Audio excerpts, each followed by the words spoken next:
Welcome to my Social Media Marketing Mastery course. Throughout this course, I'll be taking you from A to Z on all the social media platforms. So whether if you're a newbie or advanced, this is the course for you. So why learn from me? I began my path into marketing as an engineering major. So once I began to learn coding in my college courses, I started to build niche keyword websites, and then I used growth hack marketing techniques I taught myself to build up these websites and then flip them for a profit. So now it's over a decade later, and I've built, I've consulted, and I've helped develop the marketing strategy for over 500 businesses. After finishing in the top 8 in 2014 for Entrepreneur of the Year in Entrepreneur Magazine, I launched Course Envy with several engineering and marketing partners to begin to build courses and share our knowledge with the world. So who's this course for? The people I've worked with over the past 10 years include small business owners, local brick and mortar businesses, social celebrities and brands, bigger corporate contracts. Really, anyone looking to benefit from social media advertising is fit for this course. By the end of this course, you will understand all of the social media platforms and especially be a master of optimizing your paid social media advertising campaigns, whether it be on Facebook, Twitter, Pinterest, Instagram, YouTube, LinkedIn. Unlike many courses, we really focus on getting the biggest bang for your buck with paid social media campaigns. So our course covers optimizing your Facebook page and your Facebook ads, how to optimize your Instagram account, and create sponsored ads within Instagram. We also cover optimizing your Twitter account, and we'll teach you how to use the highly targeted Twitter advertising platform. Next, we'll teach you how to build a robust Pinterest page, flesh out all your Pinterest boards, and teach you about the various Pinterest paid advertising methods.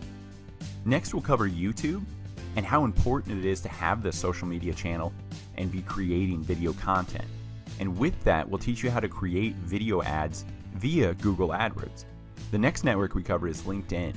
We'll cover the basics of building out not only your LinkedIn profile, but your company page on LinkedIn as well, and then how you can create LinkedIn ads. We also touch on Google and how to use it for marketing and its importance for backlinks and local businesses. Finally, we'll cover blogging, the search engine optimization linked with that, backlinks, how to use if this then that to mass post to all these social media platforms via a blog like Tumblr, and much more. So sign up now if you're ready to master social media marketing once and for all. When launching a website or starting a new brand, my rule of thumb is to lock up the same social media username or handle on all the social media networks.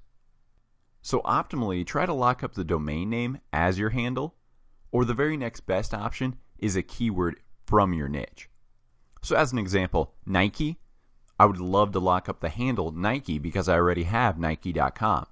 But the next best thing would be Nike athletic shoes, Nike shoes, Nike apparel. So use these websites to check availability. There's namecheck.com, CHK, or namechecker.com. So here's an example from namechecker.com. So I first input the domain name from my client, Fitness Guru. So as you can see, the .com is taken, the Facebook is taken, the Twitter is taken, the Google Plus is available, the Tumblr is available, the YouTube page is available. So this is just a nice way to instantly check all the social media networks first before starting to sign up at each one individually. So the next one I like is Namecheck. So since I saw Fitness Guru was taken on a lot of the sites, I tried the Fitness Guru. So as you can see on the top part of the page, it gives you available domain names. So the fitnessguru.us is available, the fitnessguru.guru. So that makes me think maybe I should check the fitness.guru to see if that's available. Another great one, the fitnessguru.tv. So if you want to lock up some more domains, this site has a great checker for domains and usernames on social media networks. So when I scroll down, you'll see I'm still searching the Fitness Guru. This one is actually available on less platforms. No Facebook, no Blogger, no YouTube, no Twitter, no Pinterest. So again, keep checking usernames, keep checking variations of those usernames, domain names, your domain name with a keyword, all those different variations until you get one that is available on most of the social media networks. So don't fret if your handle is already taken or locked up on these social media networks. Just try some of these tips. Look at the first example, Julia. Obviously, her name's pretty long. Possibly it was taken or people misspell it, so she just put official JLD. So think about using the term official in front of the initials for your brand. The next one, Donald Trump. The handle Donald Trump was taken, so he put real in front of it. The next one, Ellen DeGeneres. She put the in front. If your brand name is taken, an easy way to fix that is just put a the in front of it. Or try what Samsung did. Make it specific to the region your brand targets, especially if it's local. Maybe you can put the state name after it, or your country. As you'll see in the top left there, Cyberdust, that's an application meant for mobile devices. So Cyberdust was taken, but they added app at the end of it. That even helps people understand instantly, oh, that's an application. So it really helps with your brand recognition as well. Next is JLo. If your name is taken, again, try shortening it. Remember, it's much easier for your customers to remember a shorter username with maybe just one keyword rather than your brand name than it is to remember a long, strung out, maybe even hard to spell brand name. The next one I love is just adding and spelling out your actual domain name. So kim.com. This guy just created his first name as the domain name, his last name as the spelled out .com, or maybe it's .org, .net, etc. Now in the bottom left, at skateboard. Like I said, if your brand name is taken, if your domain name is taken, try just locking up a great keyword. Whatever your main keyword search term is for your product or your service, try to lock that up. Another interesting angle is to put ask in front of your brand name. So ask Dr. Ruth. And finally, adding HQ at the end or co at the end, headquarters, company, incorporated, LLC. An easy way to still lock up your brand name and just throw the actual company incorporation sign at the end. If you're still stumped on trying to find a name, try namemesh.com. This is more targeted towards domain names, but there are some fun sections that actually combine words and will give you some more ideas. So some username or handle requirements I go by. First is a length. Shorter is better. It's easier to remember. My next thing is consistency. People will be able to search across different platforms for your brand, and if it's the same handle or username at each social network, it's going to be a lot easier to find your brand. Next is readability. How easy is it to read and say your brand name aloud? Sometimes people try to be cute and add a 1 where it should have been an L, a 3 instead of an E, things like that, but that can really confuse a user. Yes, it spells out your brand name in a cute, unique way, but for SEO, for readability, for spellability, I don't like doing those unique little things. Next is to try to use your business name. If your business is John's Cupcakes, don't use a username like Sweet Treats. Try to lock up your business name first. And like I said, if John's Cupcakes is taken, let's try Cupcakes alone. Let's try your specialty cupcake brand. Let's add John's Cupcakes, one more keyword after that. John's Cupcakes LLC, John's Cupcakes HQ, and so on. And finally, how easy is your handle to remember? Again, avoid numbers in your handle as people will forget if it's numerical or text. Was it the number 3 or was it a spelled out 3?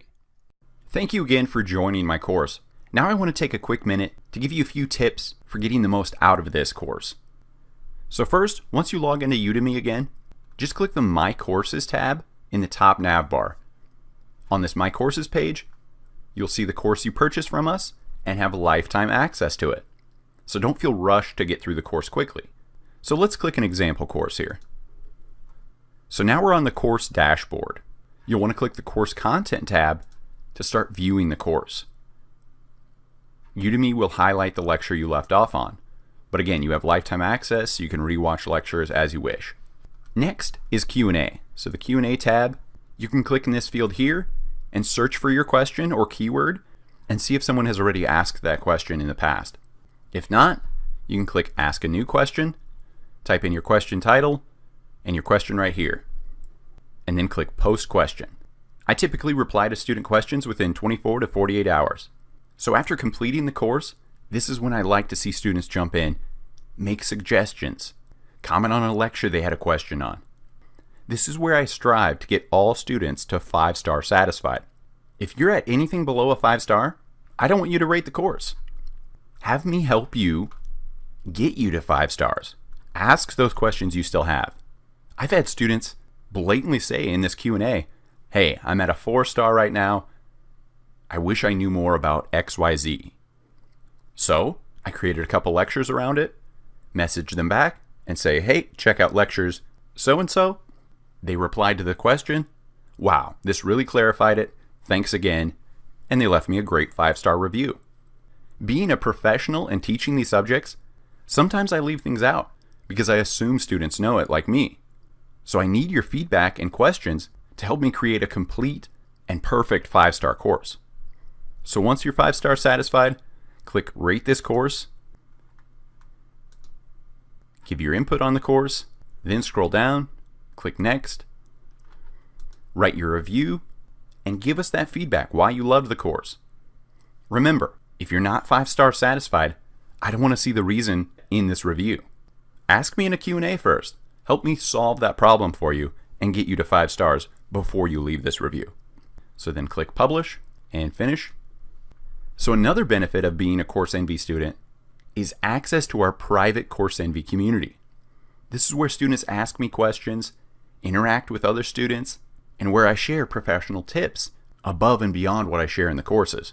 So now that you're in a Course Envy course, you can go to facebook.com/groups/CourseEnvy and join our private group. So another common question I get from students is I need a certificate of completion for this course. So here's the Udemy help topic on this. You need to complete every lecture, every PDF, every quiz, everything in that course to get to the completion. So Udemy can supply you with this certificate of completion.